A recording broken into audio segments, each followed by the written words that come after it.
예, 오늘 말씀의 주제는 첫걸음입니다. 첫걸음. 한번 따라해 보실까요? 첫걸음. 첫걸음. 첫걸음이 중요해요. 우리 강 권사님 이쪽으로 이렇게 보시면 좋을 것 같아요. 첫걸음. 이 첫걸음이 굉장히 중요합니다. 오늘 본문에 보면 예수님께서 십자가를 지고 가시는데 그렇게 많이 따르던 관중들은 다 흩어지고 12 제자조차 간 곳 없습니다. 베드로마저도 멀찍이 따라갔으며 그나마 3번씩이나 예수를 모른다고 저주하기까지 했음을 보게 됩니다.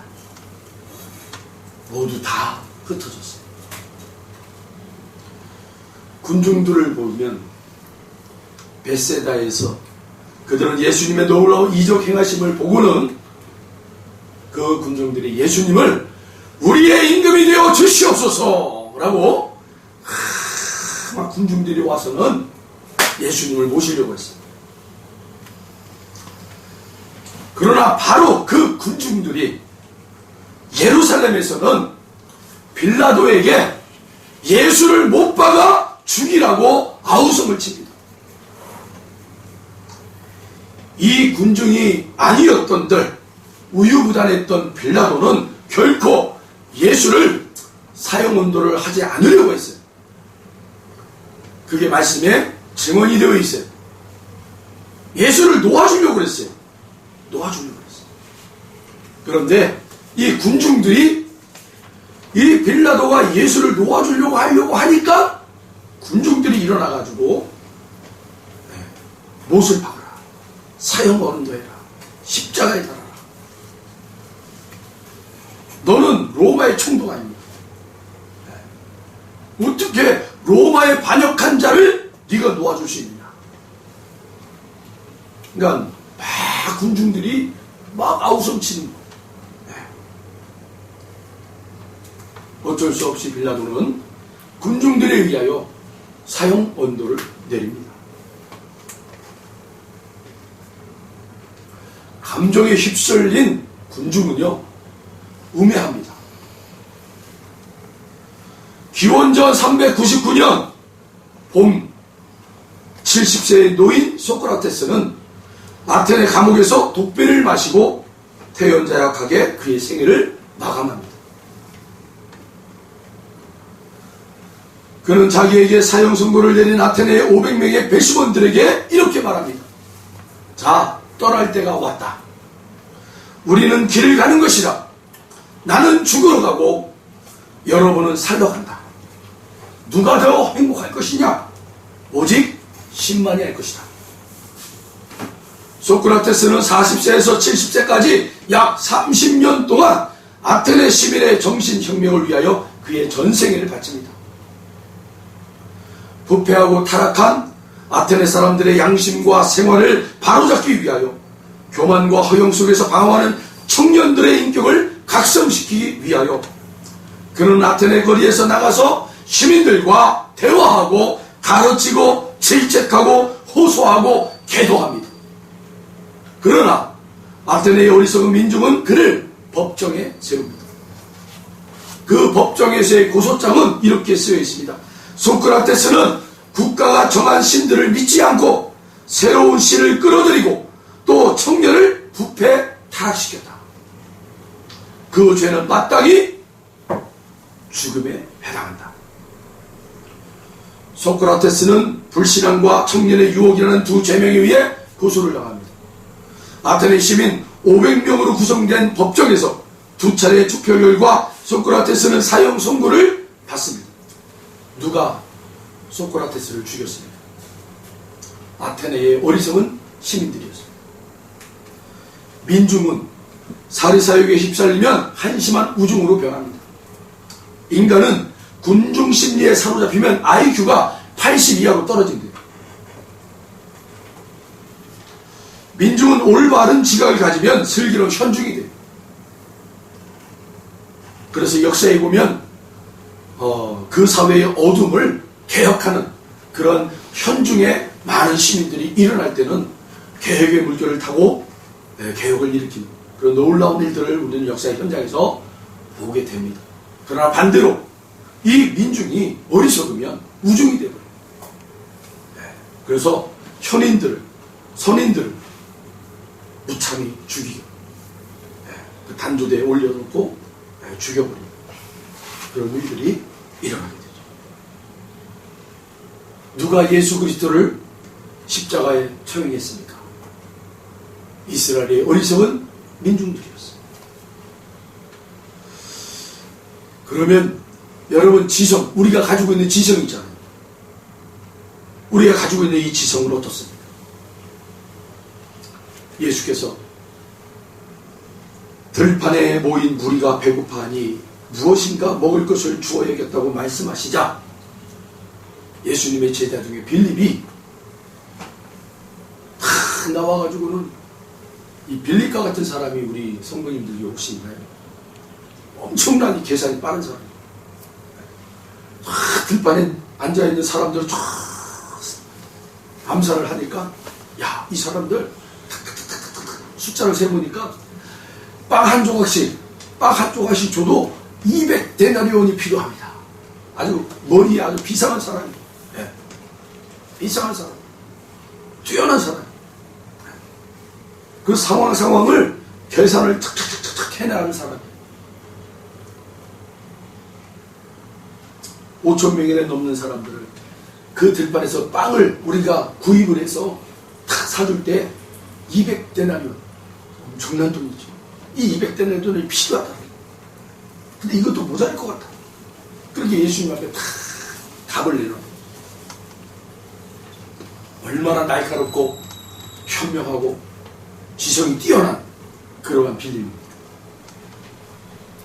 그런데 여러분, 이 뛰어난 빌립이 가지고 있었던 지성은 결코 배고픔을 호소하는 무리들에게 배고픔을 줄 수가 없었어요. 그러나 여기 안드레라는 사람이 있어요. 안드레. 요한복음 6장 9절 말씀.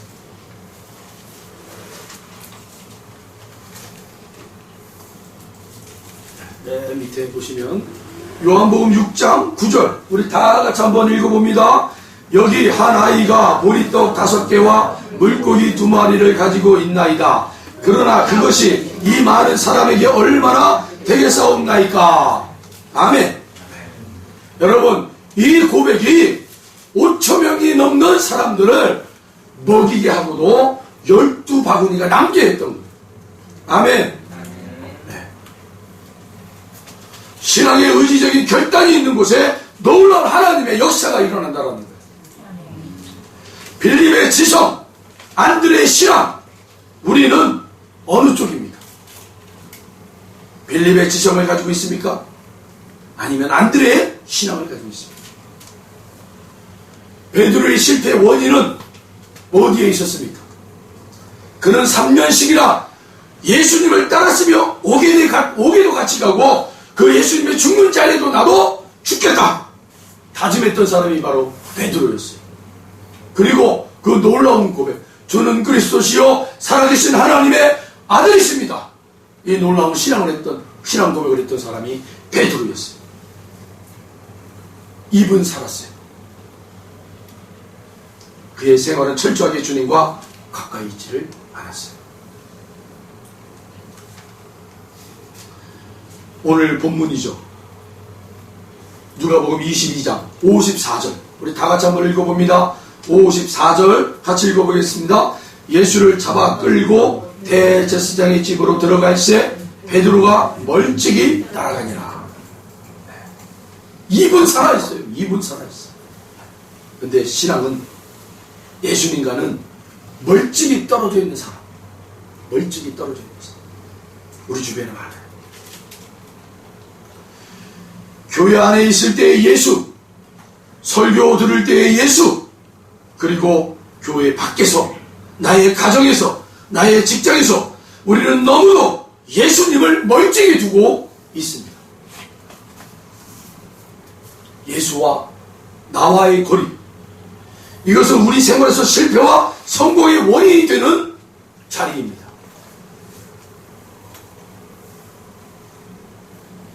우리 성도님들이 늘 놓치는 것 중에 하나가 교회에서의 예수, 말씀을 들을 때의 예수,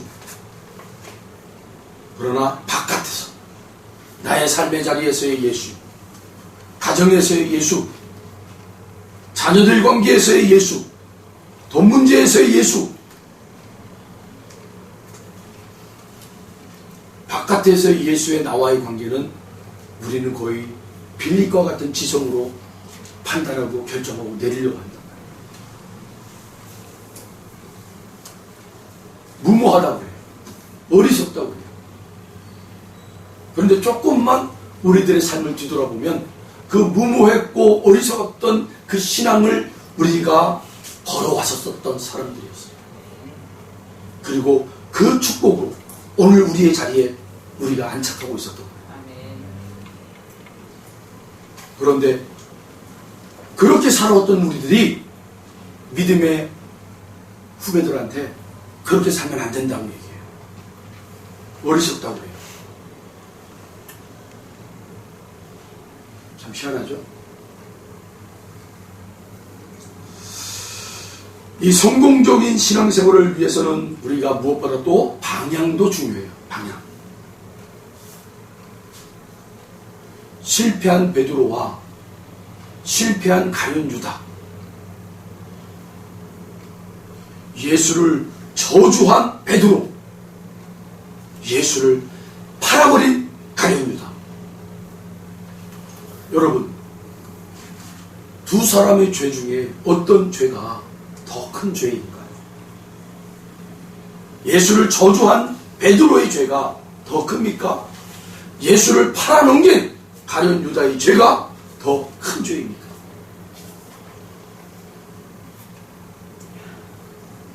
여러분, 죄는 큰 죄든 자그마한 죄든 하나님의 똑같은 죄예요. 네, 똑같은 죄. 우리는 가끔 죄를 어떤 분량처럼 생각을 해서 나는 요만큼 죄를 졌으니까 나는 괜찮아. 당신은 이만큼 큰 죄를 졌으니까 너는 나쁜 사람이야. 이렇게 생각할 때가 있어요. 그건 여러분, 세상의 판단과 기준이라면 하나님의 판단과 기준은 모든 죄는 다 똑같아요. 모든 죄는 다 똑같은 거예요. 그런데 그 죄인들로서 어떻게 우리가 방향을 지시하고 어떻게 행동하느냐에 따라서 그 죄는 죄 그대로 우리를 심판의 잣대가 되지만 어떤 이에게는 그 죄는 하나님의 긍휼과 사랑을 받을 수 있는 그런 또 은혜로운 손길이 된단 말이에요. 그것을 우리는 한마디로 방향전환이라고 해요. 방향전환. 신학적 용어로 얘기하면 메타노이아, 회개가 일어난다. 가룟 유다는 자기의 지은 죄만을 바라보고 죄의 그림자 속에서 절망하며 자기의 죄를 해결하기 위하여 안간힘을 쓰다가 스스로 자결을 해버리지 않아요. 여러분, 죄는 본인 스스로를 결코 해결할 수가 없는 거예요. 죄는 본인 스스로 해결할 수가 없는 거예요. 똑같은 입장에서의 베드로는 180도 방향을 전환합니다. 자신의 어두운 죄를 깨닫는 순간 그는 사랑의 예수님을 바라봐요. 예수님께서 맡아주시고 책임져 주시고 대속해 주신 그 사랑의 진리를 믿고 베드로는 예수 앞으로 자기 자신을 돌이켜버립니다. 십자가의 돌을 밝은 데서 바라볼 수 있었던 베드로, 우리는 결코 죄를 이길 수가 없고 죄를 해결할 수도 없어요. 오로지 죄를 해결하시고 이기신 그 예수님 앞에 나오는 것뿐이에요. 할렐루야. 그 십자가에서 죄를 이기신 예수님에게 나오셔야 돼요.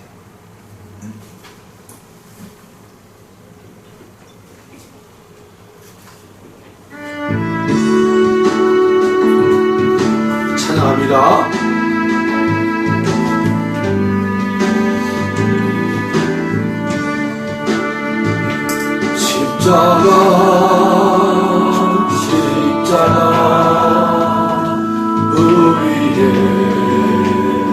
다 죽었네. 그 사랑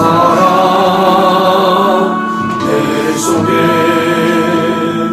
강같이 흐르네. 그의 생명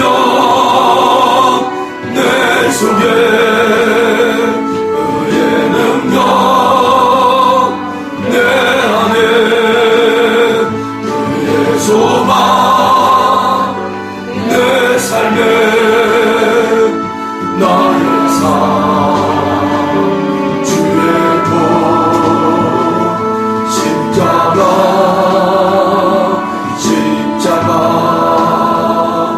그 위에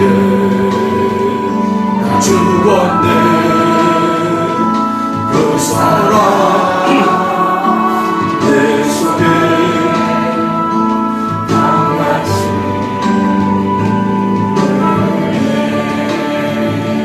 할렐루야. 우리는 결코 죄를 이길 수 없어요. 죄를 이기신 그 예수님, 십자가에서 그 죄를 이기신 예수님 앞에 나오셔야 합니다. 아멘. 그게 바로 여러분 회개예요. 회개. 7번씩 70번이라도 용서해 주시길 즐겨하시는 예수님의 그 사랑의 교훈을 나의 것으로 받아들이는 것, 그 긍정적인 나의 삶의 자의 자세, 이것이 방향 전환, 곧 죄에서 사랑으로 돌아서는 메타노이아 회개라는 것입니다. 회개는 우선 자신의 죄를 깨달아야 합니다. 그러나 그 죄를 자신의 해결해 버리고 실험해서는 안 됩니다. 인간의 수단과 방법과 애씀을 가지고는 결코 해결할 수가 없어요. 이 죄를 우리는 예수 앞에 내놓아야 합니다. 십자가 앞에 던져버려야 돼요. 그럼으로써 내가 사는 거예요. 죄인의 값은 온전히 사망이에요. 그러나 그 사망을 내가 붙들고 심할 것이 아니라 사망을 이기신 예수님의 사랑 속에 나를 던질 때 그 사랑으로 이길 수 있어요. 그러니까 여러분 좀 세상이 어리석은 것이다 라고 할 정도로 우리는 우리의 죄를 예수님에 그냥 확 던져버리십니다. 예수님, 나의 죄 고백합니다. 코바디스, 주여 어디로 가시나이까? 이것은 여러분 질문이 아니에요. 그렇다고 해서 그 예수님이 가시는 길을 몰라서 물어보는 게 아니에요. 그럼 무슨 뜻이에요? 주여 어디로 가시나이까? 내가 당신이 가는 곳, 그곳이 어디든 내가 가겠나이다. 그런 고백이 담겨져 있는 뜻이에요.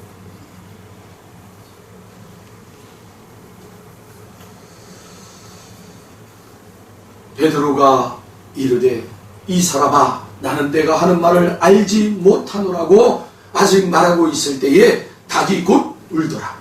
주께서 돌이켜 베드로를 보시니 베드로가 주의 말씀 곧 오늘 닭 울기 전에 내가 3번 나를 부인하려 하심이 생각나서 60절로 61절. 우리가 막 넘어지는 찰나에, 우리가 실패한 바로 그 순간에, 우리가 죄를 지은 그때에 곧 주께서 돌이켜 우리를 바라보아 주시는 것을 우리는 알아야 돼요. 이미 새벽다고 우는 그 어두운 새벽에 주께서 돌이켜 베드로를 보셨다라고 얘기했어요. 여러분, 주님께서 돌이켜봤다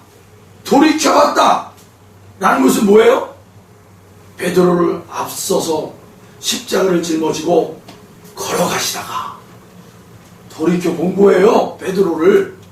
그 베드로의 좌절, 베드로의 실패, 베드로의 예수님을 저주한 그 모든 아픔들을 가지고 있었던 베드로를 우리 주님은 앞서 가시다가 그냥 가신 게 아니라 가장 절망의 자리, 그 베드로를 돌이켜 봐 주신 거예요.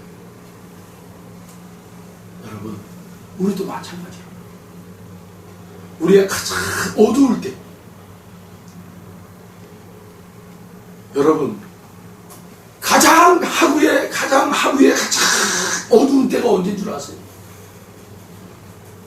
새벽에 해가 동틀 때 올라오기 전 그 직전에 가장 칠흑 같은 어둠이 온대요. 네. 그때 여러분, 그 칠흑 같은 어둠을 뚫고 해가 확 올라오는 거 아닙니까? 그 해가 올라올 때 그 칠흑 같은 어둠이 다 없어져 버리는 거예요. 우리 인생에도 가장 어려울 때, 가장 절망적일 때, 우리 주님은 우리를 그저 내버려 두는 것이 아니라 돌이켜 주신, 우리를 돌이켜 주시고 저와 여러분을 바라봐 주시고, 그때 우리는 주님에게 고백하면 되는 거예요. 우리가 흔히 이런 얘기해요. 은혜는 깨닫는 데 있고 능력을 행하는 데 있고 축복은 곱셈으로 온다. 아멘. 따라해 보실까요? 은혜는 깨닫는 데 오고 능력은 행하는 데 오고 축복은 곱셈으로 온다. 할렐루야. 네. 무슨 말입니까? 은혜는 깨달아 알게 된다. 깨달아 알게 된다. 은혜. 하나님의 섭리를 깨닫고 예수의 사랑을 깨닫고 나를 향하신 하나님의 계획을 깨닫고 말씀 듣는 중에 깨닫고 말씀을 읽는 가운데 깨닫고 생활 가운데 깨닫게 되는 거예요. 은혜는요. 할렐루야. 그게 은혜예요. 그러나 여러분, 능력은 어떻게 되는 거예요? 능력을 어떻게 우리가 얻어지게 된다고요? 행할 때 능력을 얻게 됩니다. 아멘. 능력은 행하는 데서 오는 거예요. 현대인의 생활 중에 이런 말이 있어요. 현대인들은 생활을 할 때 벽과 쿠션으로 삶을 산다. 벽과 쿠션. 현대인들은 삶을 살다가 방황하잖아요. 문제가 오잖아요. 그러면 그 삶을 살다가 현대인들은 벽이 딱 그들 앞에 서 있는 거예요. 벽. 그걸 우리 흔히 한계점이라고 그래요. 한계점. 인간으로는 도저히 돌파할 수 없는 한계점이 온다라는 거예요. 그게 벽이래요. 벽에 부딪힌대요. 더 앞으로 진행할 수도 없고 넘어갈 수도 없는 그런 문제점이 우리 앞에 탁 왔을 때 그걸 우리는 벽이다 라고 얘기해요. 이것이 여러분 개인적인 문제일 수도 있고 가정의 문제일 수 있고 자녀의 문제가 일 수 있고 여러 가지 문제가 일 수 있어요. 몸부림쳐도 이게 벗어나지가 안 됩니다. 해결이 안 됩니다. 그러면 이때 현대인들은 어떻게 하느냐? 쿠션. 여러분, 쿠션이 뭐예요? 포근함이잖아요. 우리가 안락 의자에 탁 앉으면 쿠션 탁 좋으면 막 잠이 솔솔솔 온다고 그러잖아요. 현대인들에게 이 벽이 딱 부딪히면 쿠션 앞에 그냥 안락 의자에 탁 앉아버리는 것처럼 그렇게 처신을 한다는 거예요. 에이, 될 대로 되라.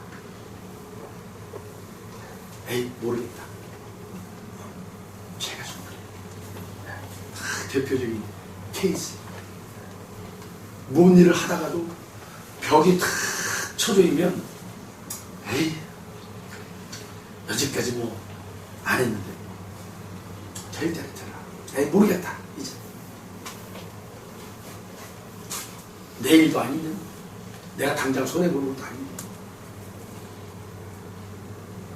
그냥 안락 의자에 턱 앉아서 그냥 신경 쓰느니 그냥 편히 그냥 누워있자. 앉아있자. 개인주의에 확 사무쳐버려. 해결의 길을 찾지 않고 항상 불안한 상태에 있는 것이 바로 현대인이에요.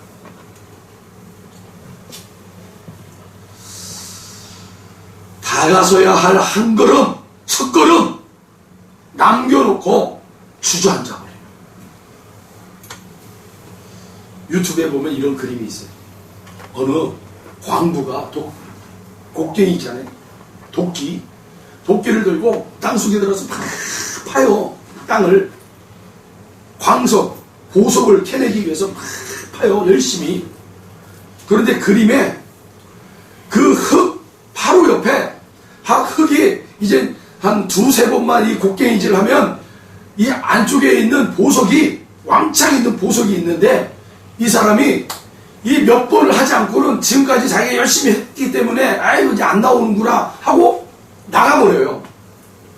근데 뒷사람이 물어봐요. 왜 포기하고 나오십니까? 아유 내가 한 며칠 동안 계속 봤는데도 아무것도 안 나와. 네, 그래요? 그럼 제가 들어가서 파도 될까요? 알아서 하시라고.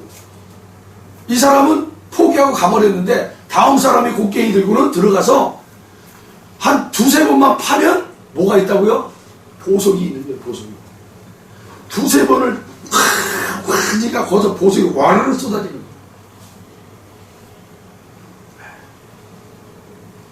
다가서야 될 그 한 걸음을, 그 첫 걸음을 내딛지 못하고 그냥 주저앉아 버리는 그런 그 자리에 딱 서버리면 안 되는 거예요. 여러분 아까도 말씀드렸잖아요. 하루 중에 가장 어두움이 가장 짙게 깔리는 시간이 언제라고요? 해가 뜨기 전에 가장 어둡대요.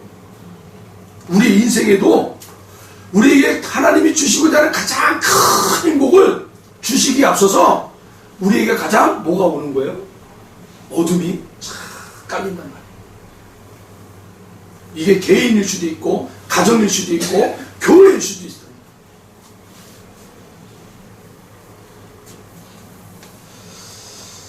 은총의 문턱에서, 축복의 문턱에서, 승리의 문턱에서 마지막 그 한 걸음을 내디뎌 행하는 저와 여러분들이 바랍니다. 밀레라는 사람이 아주 유명한 그림 중에 하나가 첫걸음이라고 합니다. 첫걸음. 농촌의 소박한 농가 앞마당에서 이제 막 간신히 서기 시작한 아가에게 어머니가 다가와서는 아가 이리온 하고 손을 내밀고 있는 장면이 밀레의 첫걸음입니다. 비틀비틀 쓰러질 것 같아요. 이 아기가 엄마가 손을 내밀어주는 그 자리로 엄마 품에 안기기 위해서 아가가 빌등빌등 하면서 막 넘어지기도 하고 뭐 넘어질 것 같기도 하고 막 그러는데 엄마는 어때요? 넘어질까 싶으면 순간적으로 가서 받쳐주겠죠. 그런데 아기가 올 때까지 참고 기다려주는 거예요. 올 때까지. 여러분 하나님이 저와 여러분에게 그렇게 지금 손을 내미시고 한 걸음 더 그렇게 기다려주시고 우리가 삶에 지쳐서 넘어질만 하면 순간적으로 오셔서 우리를 품어주시고 우리를 위로해 주시고 엘리야에게 로뎀나무에서 너 좀 자라, 너 쉬어라. 그리고는 그에게 먹을 걸 갖다 주시고 자 먹어라, 힘을 내라. 그리고 또 장청하라. 네가 먼 길을 가야 된다. 우리 하나님 그렇게 우리를 독려해 주신다. 여러분의 기도에 하나님이 기다려주고 있어요. 조금 더 힘을 내라. 더 믿음 가지고 더 선포하라.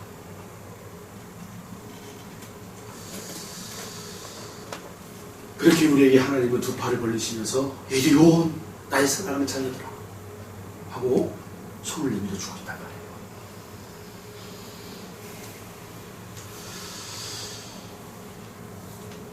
요한복음 6장 9절에 여기 한 아이가 보리떡 5개와 물고기 2마리를 가지고 있나이다. 그러나 그것이 이 많은 사람에게 얼마나 되겠사옵나이까. 안드레는 예수님 앞에 예수님 당신이 말씀하시면 됩니다. 그러니 이것을 예수님 앞에 가지고 나왔습니다. 이것이 우리의 신앙의 첫걸음이 돼요. 여러분 순간순간 무너질 것 같은 그러한 자리에서 우리 개인주의 또 빌립과 같은 계산주의 그런 것들이 우리의 신앙을 막아서고 장벽이 되고 주저앉게 한다면 여러분 그 순간에 안드레와 같은 신앙을 다시 여러분 회복하길 바랍니다. 이게 얼마나 작은 어린아이의 도시락인데 이게 뭐 이 많은 사람들을 먹일 수 있겠습니까? 아무리 생각해도 이건 안 돼요. 그러나 주님 당신이 말씀하시면, 당신이 행하시면 될 줄로 저는 믿고 이걸 가지고 나왔습니다. 이 신앙의 의지와 결단이 우리가 그 장벽 앞에 행할 수 있는 우리의 모습이 되어야 돼요. 우리가 주저앉아버리면 안 되는 거예요. 지금 이 시간 우리 교회가 이전을 해야 되고 계속해서 우리가 도전을 하고 있지만 환경이 막혀있고 여러 여건들이 안 좋은 상황이 있지만 그렇다고 우리가 주저앉아서 어떻게 할 거예요? 다시 이때 도전하는 거예요. 일어나서 같이 기도하고 지금까지 기도해왔다면 더 열심히 기도하십니다. 더 한 마음을 모을 수 있도록 하나님을 경외하는 마음으로 이 교회 이전 문제가 우리의 문제가 아니라 하나님 편에서 이루어질 수 있도록 한 마음 한 뜻이 돼서 그렇게 추진할 수 있는 저와 여러분 되길 바랍니다. 하나님께서 큰 축복의 문을 지금 여시고자 준비하고 있어요. 두 팔 벌리고 기다리고 있단 말이에요. 은혜의 강교회야 와라. 짱 열어주고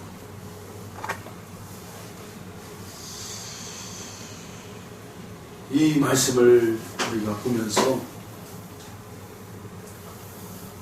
결코 예수님은 우리의 연약함을 외면하지 않는다라는 거예요. 베드로의 그 어마어마한 죄를 범하는 현장에서 그를 외면하지 아니하시고 당신이 지금 지상 최대의 그 과업, 십자가의 과업을 이루기 위하여 짊어지고 골고다 언덕을 걸어가시기 위하여 터벅터벅 걸어가는 그 와중에서도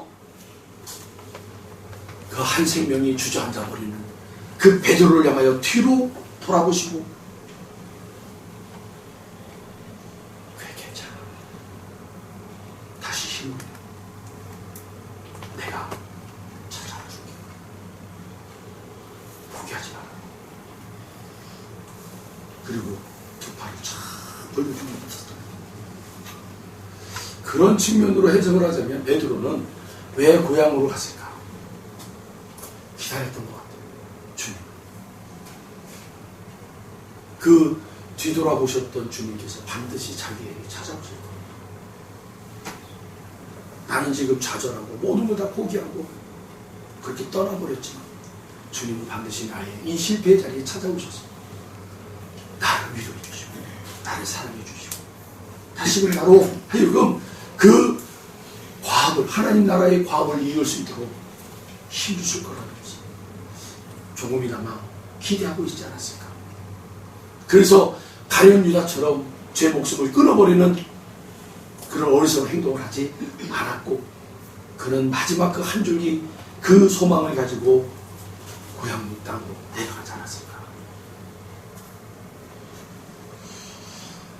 우리 주님은 저와 여러분을 포기하지 않습니다.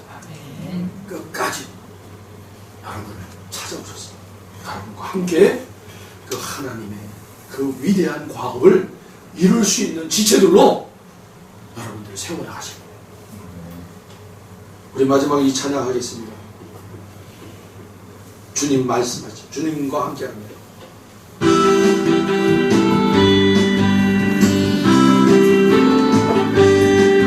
주님과 함께 가면 포로를 산이 없고 주님과 함께 하면 못 건널 강이 없네.